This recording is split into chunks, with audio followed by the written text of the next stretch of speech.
Bismillahirrahmanirrahim. Allahumma sholli wa sallim ala sayyidina Muhammadin wa ala alihi washabbihi asma'in nama ba'du. Sedanten ingkang kula hormati wabil khusus teman bapak kula Kiai Haji Agus Ali Masyuri.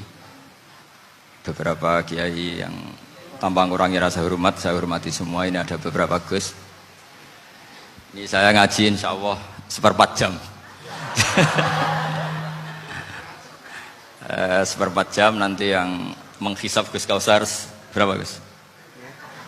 10 menit. 10 menit. Begini, sebetulnya saya membela semua umat Islam itu ahlul jannah. Karena saya ini ibarat marketing. Kalau orang Kristiani itu kan setiap orang mati sudah tenang bersama Bapak di surga. Jadi kampanye itu menarik sekali. Sementara kita sudah kiai, sudah imam masjid, sudah ulama, masih saja dikhawatirkan su'ul khotimah.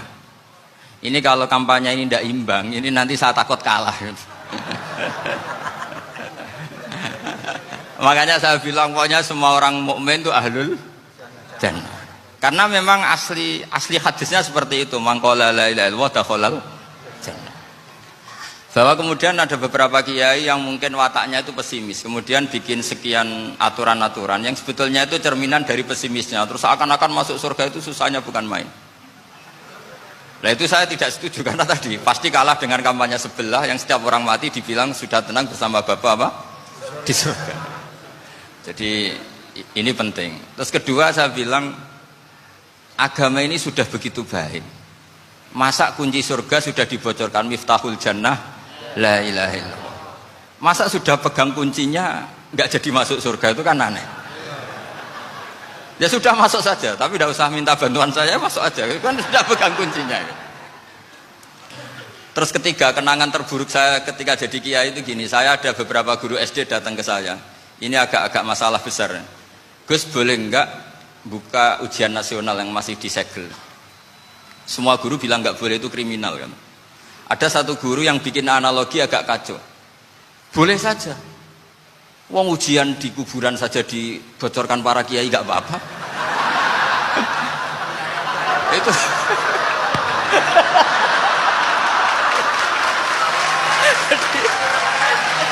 Tapi ini kriminal ya. Perhatian kepada kiai, nggak boleh memukul pemateri.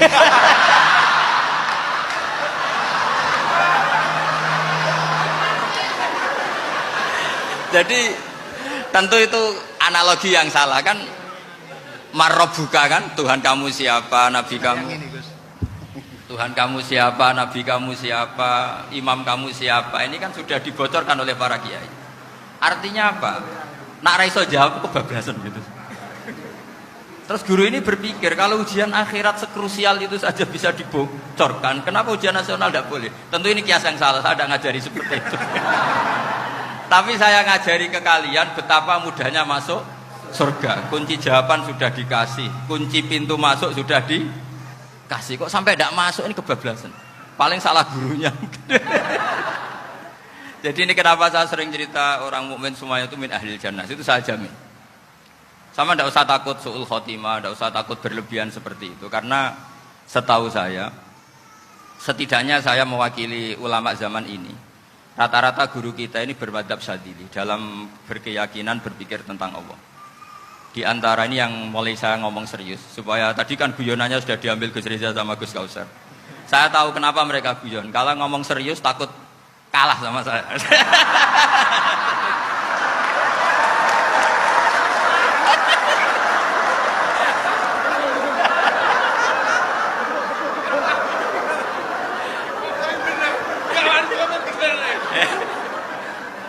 Karena saya ini sudah terkenal pemikir serius, jadi artinya itu satu kepintaran, mengalihkan, ya, oh ya, sudah itu satu kecerdasan.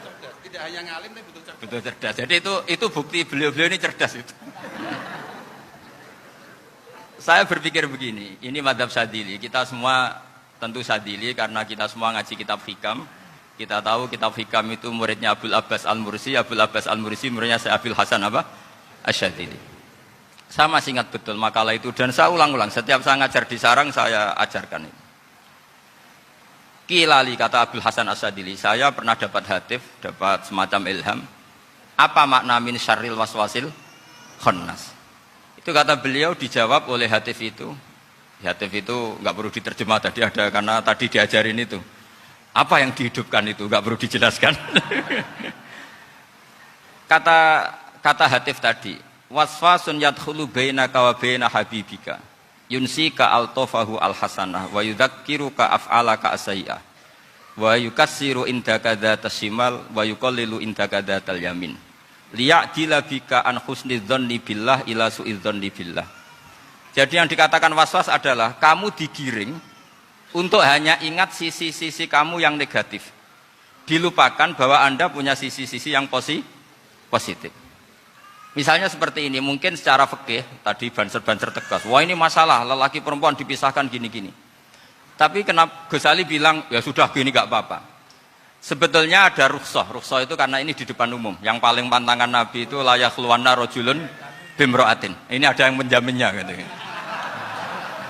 Malah khawatir saya di sini dipisah tapi setelah berduaan nggak bisa. Jadi toleransinya karena ini di depan umum. Itu masih ada toleransinya. Layak luwana rojulun bimroatin. Begitu juga ketika kita dosa, misalnya kita dosa. Orang Islam setiap dosa itu pasti ingat salahnya, kemudian istighfar. Dan ketika satu kebaikan dibandingkan keburukan, itu kata semua ulama, karena sayi'ah itu bernilai 1, kebaikan bernilai apa? 10. Itu masih surplus berapa? 9. Jadi itu cara berpikir Abdul Hasan As-Sadili. Kenapa kamu harus berpikir positif tentang Tuhan? Sekali berpikir tentang negatif, itu bahaya betul. Misalnya begini, kamu berpikir tak rewangi, jadi kiai, sujud, rukuk, ternyata aku tetap lebu neraka. Gunanya apa? Itu menurut saya kan nggak punya akal. Sujud itu satu kelaziman menghamba kepada Allah. Normalnya seorang hamba itu ya sujud. Kemudian gara-gara kamu ingin masuk surga, terus logika kamu dibalik. Gunanya apa saya sujud? Ternyata saya masuk neraka. Itu pertanyaan yang benar-benar bodoh dan itu menjadikan Allah benci. Logikanya dibalik begini. Ini saya ngomong serius karena ini bentuk kemenangan saya ini bentuk kemenangan saya. Saya berkali-kali ngomong di kota pelajar di Jogja karena banyak pengujinya juga. Bukan sekedar pendamping tapi penguji. Banyak yang profesor, bukan sekedar doktor, banyak yang profesor. Jadi biar ini dok. Begini, saya pernah ditanya sama seorang dosen, Gus, saya ini ngaji hadis banyak, tapi ada yang saya tidak paham, yaitu mangkola la ilaha illallah dakhalal jannah, ada kalimat wa in zana wa in saraka. Meskipun pernah zina, pernah maling. Ini kan seakan-akan mentoleransi perzinaan dan pemalingan. Terus saya bilang, oh makna hadis itu seperti ini. Jadi kebenaran absolut, kebenaran yang mutlak itu tidak akan terganggu oleh status perilaku seseorang. Saya berkali-kali memberi contoh. Orang yang ditangkap KPK akan bilang 1 tambah 1 2. KPK-nya juga bilang 2. Rivalitas dalam politik, Pak Prabowo ya bilang 2, Pak Jokowi juga bilang 2. Orang yang zaniyah, yang lonte pun akan bilang 2. Muftinya juga bilang 2. Ketua MUI-nya juga bilang 2. Artinya gini. Kebenaran yang absolut adalah kebenaran yang siapapun akan meyakini seperti itu. Seperti 1 ditambah 1, 2. Kamu punya musuh bilang 2. Kalau ibu-ibu ini punya maru, ya marunya bilang 2 tadi tambah mama. Enggak tahu saya terjemahnya apa tadi. Nah, kebenaran yang absolut itu kebenaran yang siapapun pasti mengakui. Dan uniknya begini, saya pernah ngaji acara himmah, acara pondok sarang di Demak. Kalau kamu bilang 1 ditambah 1 menjadi 2, untuk mengatakan 2 itu kamu butuh hadiah enggak? Mereka semua jawab enggak. Kita semua enjoy saja mengatakan tembok itu putih. Kenapa? Karena memang putih. Kita mengatakan 1 tambah 1 2 karena memang kita tanpa presentasi dapat hadiah, dapat penghormatan. Kenapa untuk mengatakan Allah itu Tuhan kita butuh surga? Memangnya kalau tidak ada surga Allah tidak jadi Tuhan? Ini problem orang soleh-soleh yang terlalu pesimis. Makanya nanti orang-orang soleh itu masuk surganya berat. Tapi kalau orang alim lebih gampang kira-kira seperti itu.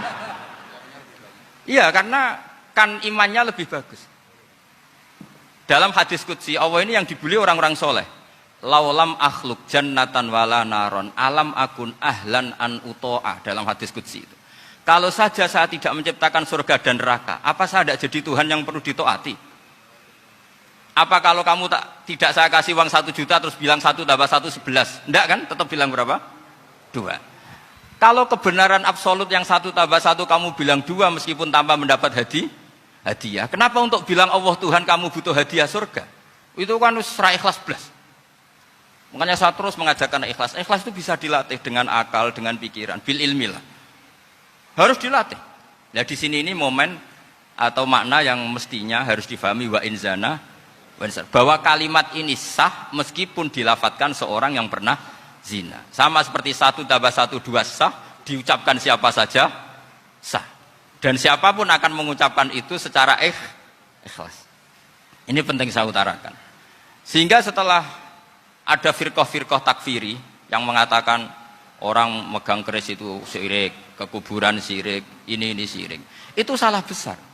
Salahnya adalah tadi kalimat-kalimat atau kebenaran-kebenaran absolut ini sudah jadi sibghatullah man ahsanu minallahi sibghah. Kalimat ini begitu absolut di hatinya orang mukmin. Sehingga ketika terganggu oleh hal-hal yang adat istiadat kayak pegang keris, kayak apa, ini tidak mengganggu. Tetap kualitas iman ini di atas keyakinan adat membawa apa keris. Kalau orang membawa keris menjadi syirik karena percaya sama makhluk. Orang misalnya kejawen kalau nggak bawa keris nggak nyaman. Orang kota itu kalau nggak bawa ATM juga nggak nyaman. Itu tidak dihukumi syirik. Kamu pergi lupa bawa HP nyaman enggak? Enggak, kenapa tidak dihukumi syirik?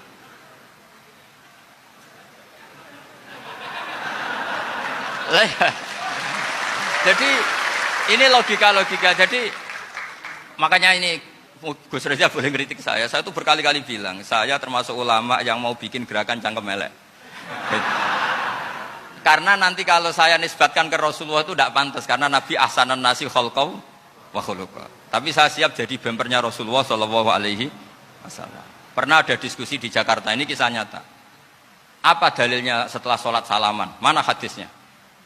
Itu dijawab hadisnya tentu kita kesulitan. Kalaupun ada hadisnya dhaif semua yang masalah musafahat. Akhirnya mau tidak mau dijawab pakai cangkem elek. Boleh enggak kamu setelah salam nyalain HP yang off? Boleh. Boleh enggak ke kamar mandi? Boleh. Oh berarti kencing boleh, nyalain HP boleh, yang enggak boleh itu ingat Allah. Karena mereka mengkritik wiridan, ngeritik salam. Akhirnya mikir deh. Ada enggak hadisnya orang setelah sholat nyalain HP? Enggak ada kan? Tapi mereka nyalain HP enggak hambatan, tapi untuk salaman masalahkan. Ke kamar mandi boleh, tapi untuk wiridan enggak boleh. Akhirnya mereka sadar, oh iya. Lama-lama dibisi gini yang kelompok itu. Kamu itu korban aliran supaya kamu gak ingat Allah, ingatnya HP-nya. Sehingga orang wiridan kamu kritik, orang nyalain HP tidak kamu kritik. Itu kelompok itu adalah kelompok orang-orang yang supaya orang Islam itu lupa Tuhannya. Itu gerakan cangkem elek, tapi jadikan orang sadar. Jadi ini penting. Jadi kalau kamu tidak bisa bela agama dengan jalan yang lurus karena tidak bakat gitu. Gak apa-apa pakai cangkem elek tadi, karena gak mungkin gerakan ini dinisbatkan kepada Rasulullah Shallallahu Alaihi Wasallam. Kalau soal sanad, saya punya sekian sanad tentang itu, tapi tidak usah kamu ikuti. Ada orang tanya, ya Pak Kiai kalau setan dibakar di neraka panasan enggak? Ya panasan. Lo kan setan dari api, ngapain harus panasan? Kan materinya sama. Terus Kak Kiai tadi gak kesulitan, dia ngambil pasir, disawur di wajahnya. Wah sakit Kiai, kamu kan dari tanah, kena tanah kok. Jadi itu ada sekian, artinya gini ya, kalau kesulitan jawab pakai baik-baik ya sudah pakai cangkem elek itu aja kan.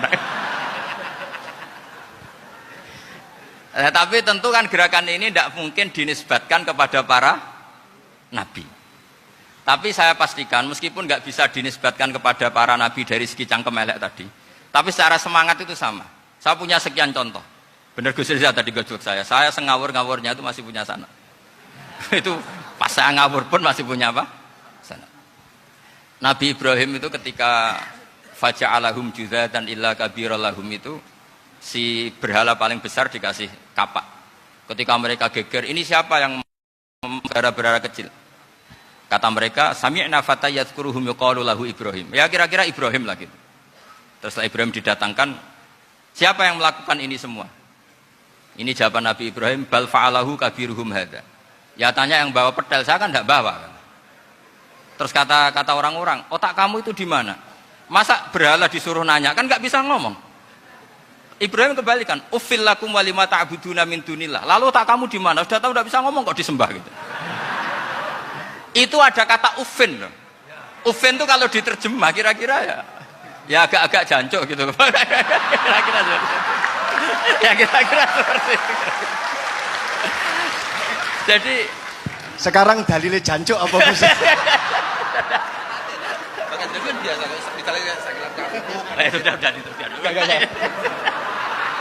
Gimana? Jancuk itu dari daksu, dak tinggalkanlah suan perkara sing elek. Krono ilate wong Surabaya kakean rawon, akhirnya ngomongnya jancuk.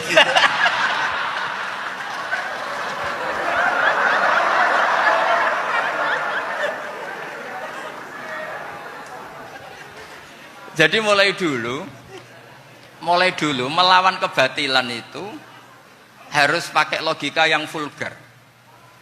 Karena memang nggak mungkin dengan bahasa-bahasa priayi itu nggak mungkin. Dan ini penting saya utarakan. Nah, kalau nanti nggak mungkin dinisbatkan kepada Rasul karena Nabi adalah ahsanan nasi khalqa wa khuluqa, kita yang ngambil alih saja. Gus Reza, saya, Gus Hasan ini cara cangkem elek kan pantas. Luas. Selain bakat ya sudah natural. Karena memang itu cara kita menjelaskan kebenaran. Saya ulang lagi, itu cara kita menjelaskan apa? Kebenaran. Mau tidak mau. Saya pernah ditanya sama seseorang, Gus, beberapa nabi itu kan poligami. Poligami itu bukti hiperseks. Karena yang tanya itu orang nasionalis, saya nggak pati senang Islam. Terus tak balik tanya, perempuan itu makhluk lemah enggak? Ya lemah. Kalau nolong lama satu itu gimana? Ya baik. Kenapa nolong dua jadi tidak baik? Harusnya kalau nolong tiga tidak baik. Tapi saya tidak dukung poligami. Ini cerita saya. Setidaknya mereka jadi ingat. Saya itu pernah ditanya agak-agak orang ateis. Dia benci Islam tapi neliti Islam. Pertanyaan kedua, kenapa dalam perang itu seakan-akan Nabi itu perampok? Hartanya orang kafir disita kemudian menjadi ghanimah. Itu kan kayak ngerampok. Terus saya tanya gini, kalau ada penjahat ke rumah kamu, kemudian pakai senjata api, setelah kamu ringkus, itu senjata api kamu kembalikan apa kamu sita? Oh ya saya sita, kalau tak kembalikan dipakai ngerampok lagi. Ya sama seperti itu, kalau kekuatan mereka dikembalikan, akan dipakai kekuatan mereka lagi. Jadi, ya lagi-lagi ini kemenangan orang serius. Karena nanti guyanya sudah dintekno sama Gus Safa sama Gus Riza. Nah, kenapa saya ngajar begitu rileks, begitu santai? Karena pikiran saya sederhana. Fa innal uqula muttarratun ila qabilil haq. Akal sehat pasti dipaksa menerima apa? Kebenaran. Sehingga kebenaran itu tidak usah kau ngomongkan secara serius, secara tidak perlu. Kebenaran itu mudah diterima. Saya itu pernah ngaji berkali-kali di Jogja di mana-mana sampai ada buku seorang dokter nulis tesisnya itu bangga lagi menjadi muslim setelah ngaji saya itu. Karena saya menerangkan itu ringan. Orang Islam itu harus mencintai Allah. Ciri utama cinta itu tidak tegang, rileks. Saya bilang begini, kalau kamu pernah 1 tahun digratisi orang rumah, makanan, kamu kira-kira itu mudah nggak mencintai orang yang berjasa sama kamu minjemin rumah dan kasih makan gratis? Mudah kan? Apalagi kita ini mudah mencintai orang yang minjemin mobil 1 tahun, ngasih rumah 1 tahun, apalagi selamanya. Kenapa kita tidak mudah mencintai Allah yang memberi kita bumi, air, oksigen, semuanya kita dikasih Allah. Akhirnya mereka mikir, wong mencintai seseorang yang ngasih dalam durasi 1 tahun saja mudah, apalagi mencintai Allah yang ngasih kita tanpa batas. Itu disebut walladzina amanu asaddu hubbal lillah. Orang mukmin itu mudah sekali mencintai Allah. Caranya dilatih tadi. Kita mudah mencintai orang yang berjasa sama kita. Kenapa tidak mudah mencintai Allah yang tentu jasanya lebih besar? Nah, karena akhir-akhir ini banyak orang yang terlalu nazir, terlalu kata Nabi kan basyiru walatu nafiru yasiru walatu asiru. Sehingga saya bikin gerakan. Pokoknya semua orang mukmin pasti masuk surga. Nanti soal ada kesalahan-kesalahan kecil yang menjadikan orang su'ul khotimah itu sifatnya kehati-hatian. Jangan menjadi hukum. Hati-hati itu tidak menjadi hukum. Kalau kamu nyupir hati-hati itu bukan berarti pasti kecelakaan. Enggak. Hati-hati itu ya hati-hati saja, tidak menjadi hukum. Ini penting saya utarakan karena kubu sebelah kampanyenya sudah tadi, setiap mati mesti tenang bersama Bapak di surga. Sementara kita mau kampanye, kamu sholat tidak mesti diterima, haji tidak mesti diterima, jadi kiai tidak mesti masuk surga. Coba kalau kita kampanye gitu terus, yang mau jadi muslim itu siapa? Jadi ini sudah tak perhitungkan matang-matang saya milih mazhab seperti itu. Ya ini saya pikir sudah, ini pembandingnya supaya punya waktu. Saya suka sekali. Nah ini yang sesi terakhir ya, sesi terakhir. Saya akan cerita fikih karena Nyun sewu Gus, ada iklan sebentar dari ibu-ibu, pentolan mic kurang dekat ke mulutnya Gus Baha. Sehingga suaranya tidak terdengar sampai ke belakang. Oh, gitu, pentolannya didekatkan Gus. Oh, gitu. Ini kalau ngomong konotasinya itu mesti nyerempet. Sudah apa ya? Sudah ahlinya di situ. Ya malah kayak gitu.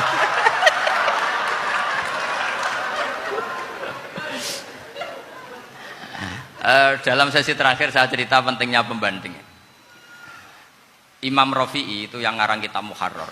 Kitab Muharrar ini adalah ringkasan dari kitab Al-Wasit. Al-Wasit itu karangannya Imam Ghazali. Al-Wasit sendiri ini khas ngaji NU, karena NU maknanya Nahdlatul Ulama, gerakan para ulama. Jadi kalau nggak ngerti alim-alim seperti itu ya ada NU. Sebenarnya sampai itu pasnya Nahdlatul Ummah, gerakan umat. Tapi kan sudah jadi partai politik Nahdlatul Ummah. Karena yang katakan NU itu Nahdlatul Ulama, gerakannya para ulama. Imam Rafi'i itu berpendapat sujud itu cukup pakai batuk, pakai jidat. Itu dalam kitab Muharrar. Wal asoh anna sujud yasihu mau cukup biwat iljabah.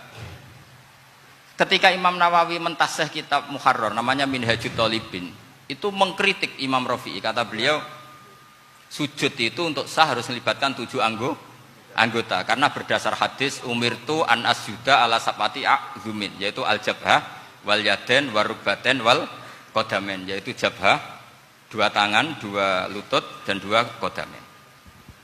Akhirnya saya ngecek di kitab asli Imam Rafi'i termasuk Ashabut Tarjih dan Imam Nawawi. 2 orang ini khilaf.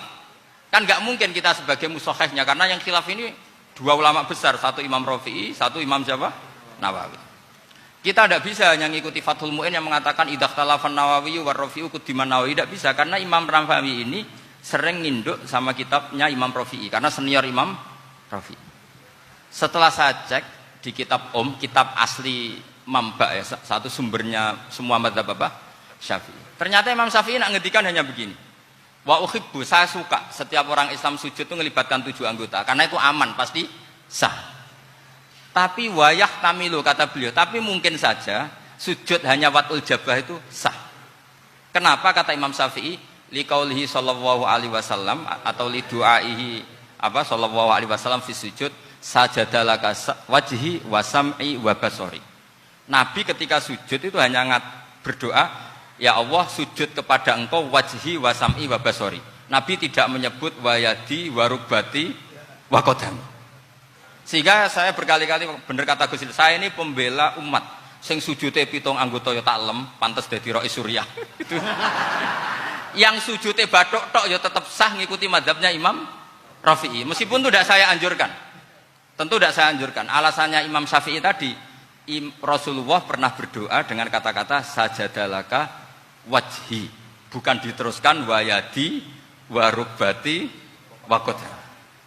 Sehingga fal khilaf huna bakin ala khiddati kalau dalam bahasa fikih. Khilaf biar tetap sesuai aturan khilaf masing-masing. Enggak perlu kamu menggugurkan pendapat Rafi'i yang mengesahkan sujud hanya pakai jabah. Ini penting karena tadi seperti saya katakan, yang sujud anggota pitu ya masuk swarga mergo pintere. Sing nganggo bathuk tok yang mlebu swarga mergo gobloke tadi karena aksaru ahlil jannah al-bulbul. Nah ini madhab saya. Jadi saya itu ingin umat Islam itu baik-baik saja. Iya betul. Madhabin jenengan. Ya. Karena tidak mungkin lah kita tidak bela Islam di zaman akhir, tidak mungkin kan tadi kubu sebelah kampanyenya sudah seperti itu. Kalau kita ngomong ikhtiyat, kiai ra mesti mlebu swarga, sing salat medhuk ra mesti husnul khotimah. Wah akan jadi repot. Saya ini pengagum teori ikhlas. Dilatih bil ilmi, saya ulang lagi, dilatih bil ilmi. Saya ini malu. Malunya tadi, saya mengatakan 1 tambah 1 2, itu meskipun tidak ada yang memberi hadiah, tetap saya katakan 2. Saya mengatakan air itu dingin, tidak ada yang ngasih hadiah, saya akan bilang kalau air itu dingin. Kalau api itu panas. Untuk hakikat-hakikat seperti itu saja saya jujur tanpa ingin imbalan. Tapi ketika hakikat mengenai Allah kok saya minta imbalan surga dan neraka, ini apa-apaan? Kira-kira gitulah, Rois Suriah macam apa gitu.